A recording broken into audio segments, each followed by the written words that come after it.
नमस्कार विद्यार्थी मित्रांनो, आपले एक सहकारी यांनी cinestar.com ही वेबसाईट चालू केलेली असून यावर वेगवेगळ्या प्रकारचे टी-शर्ट्स अवेलेबल आहेत। तुम्हाला जर हे टी-शर्ट्स वगैरे खरेदी करायचे असेल तर याची लिंक डिस्क्रिप्शन बॉक्समध्ये तुम्हाला मिळून जाईल। त्याचबरोबर Amazon वर सुद्धा हे तुम्हाला उपलब्ध आहे, त्याची सुद्धा लिंक तुम्हाला डिस्क्रिप्शन बॉक्समध्ये मिळून जाईल। धन्यवाद। नमस्कार विद्यार्थी मित्रांनो, आज आपण विविध ज्या कमेंट्स आपल्याला आलेल्या आहेत त्या कमेंट्सचे रिप्लाय लवकरात लवकर घेऊया, कारण बऱ्याच जणांच्या कमेंट्सचा रिप्लाय करणं याकरिता थोडासा लागलेला वेळ हा माझ्याकडे नव्हता। त्यामुळे सध्या मी थोडासा वेळ काढून या प्रश्नांच्या कमेंट्सचा रिप्लाय हा लवकरात लवकर देण्याचा प्रयत्न करीत आहे, जेणेकरून त्या विद्यार्थ्यांना ज्यांना कमेंट्सच्या उत्तराची प्रतिक्रियेची अपेक्षा आहे त्यांना लवकरात लवकर मिळेल आणि त्याचबरोबर ज्या इतर विद्यार्थी मित्रांचेही प्रश्न आहेत ते सुद्धा सॉल्व्ह होतील। तर आता आपण माहिती घेऊया। सुरुवातीला गणेश सरांचा प्रश्न आहे की मॅम टीईटीचा टॅबच अवेलेबल नाहीये, म्हणून माझा फॉर्म हा सर्टिफाय झालेला नाहीये। ईओ ऑफिसला जाऊनही सर्टिफाय करण्याचा प्रयत्न केला तरीही टीईटी अपडेट करा असं येते। मग स्टेट लेवल तिथल्या कॉल केला तर त्यांनी सांगितलं की टेट टॅब दिला नाही म्हणून मुदतवाढ देण्यात येईल। तर आता गणेश सरांचा प्रश्न हा महत्त्वपूर्ण आहे की टीईटीच्या टॅबच अवेलेबल नाही। हो बरोबर आहे, कारण बऱ्याच उमेदवारांनी 2018च्या टीईटीचा जो रिझल्ट आहे तो अपडेट करण्याचा प्रयत्न केलेला आहे, त्याचबरोबर सीटीईटीचा रिझल्ट सुद्धा अपडेट करण्याचा प्रयत्न केलेला आहे आणि त्यामुळे हा टीईटी टॅब शासनाने काढलेला होता। परंतु आता हे सरांचा जसा प्रॉब्लेम आहे की तो ईओ कडून सुद्धा सॉल्व्ह झालेला नाही आहे, तर या संदर्भात सध्या तरी कोणत्याही प्रकारची सूचना देण्यात आलेली नाहीये। परंतु तुमचा प्रॉब्लेम हा मेजर प्रॉब्लेम आहे, त्यामुळे तुम्ही हा ईओ कडे व्यवस्थितरित्या मांडलेला सुद्धा आहे, तर तुम्हाला चान्स हा मिळू शकतो। परंतु ऑफिशियल कुठलेही प्रकारची अनाउन्समेंट अजून तरी आलेली नाहीये आणि ऑफिशियल अनाउन्समेंट आल्यानंतर मी लगेचच आपल्या चॅनलवर लवकरात लवकर अपलोड करण्याचा प्रयत्न करते। ओके, तर सध्या तरी कोणत्याही प्रकारची माहिती ही देण्यात आलेली नाहीये की यांना मुदतवाढ मिळेल किंवा नाही मिळेल। तर पुढचा प्रश्न घेऊया।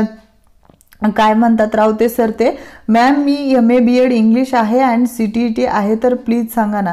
तर ह्यांचा प्रश्न बहुतेक खाली गेलेला आहे, त्यामुळे प्रश्न अगोदर आपल्याला शोधावा लागेल की नेमका प्रश्न काय आहे। तर शिल्पा मॅमचा प्रश्न घेऊया। मॅम मी MSc BEd TET 111 NTB BEd science geography ZP मध्ये चान्स आहेत का?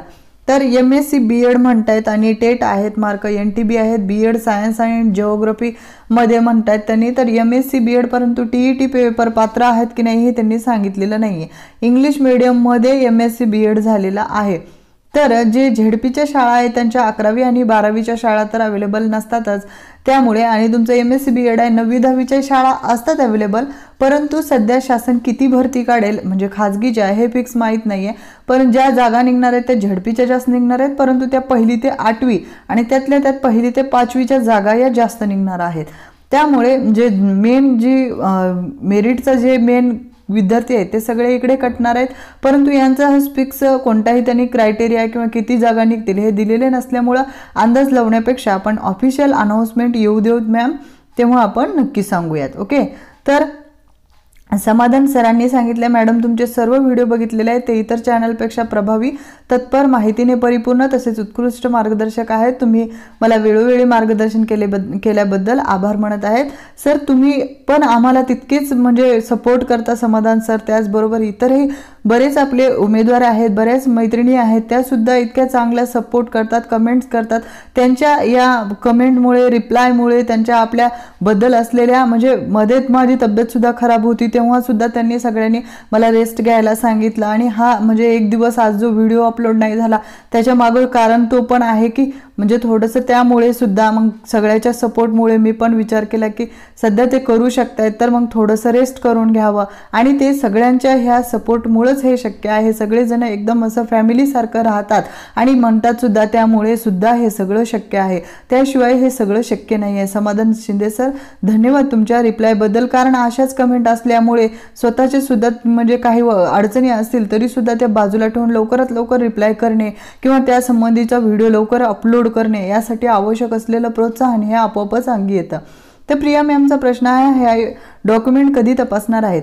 तर मॅम पहिल्यांदा जी भरती प्रक्रिया ही आहे या भरती प्रक्रियेत सुरुवातीला तुमचं पसंतीक्रम तुम्हाला द्यायचा आहे. म्हणजे आता 21 ते 22 जानेवारीपर्यंत ॲड येण्याची शक्यता आहे. ही ॲड आल्यानंतर त्या ॲडनुसार पसंतीक्रम द्यायचा आहे तुम्हाला.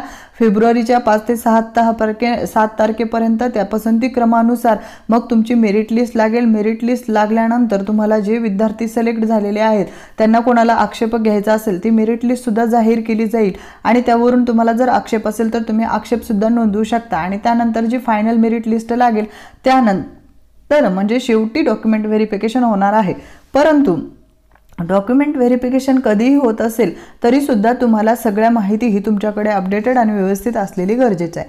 आणि त्याचबरोबर तुम्ही जर खाजगी संस्थेसाठी अप्लाय करणार असाल सोबतच यांच्या झेडपी सोबतच तर तिथे सुद्धा तुम्हाला इंटरव्ह्यूमध्ये जाण्याकरिता आवश्यक कागदपत्रे लागू शकतात.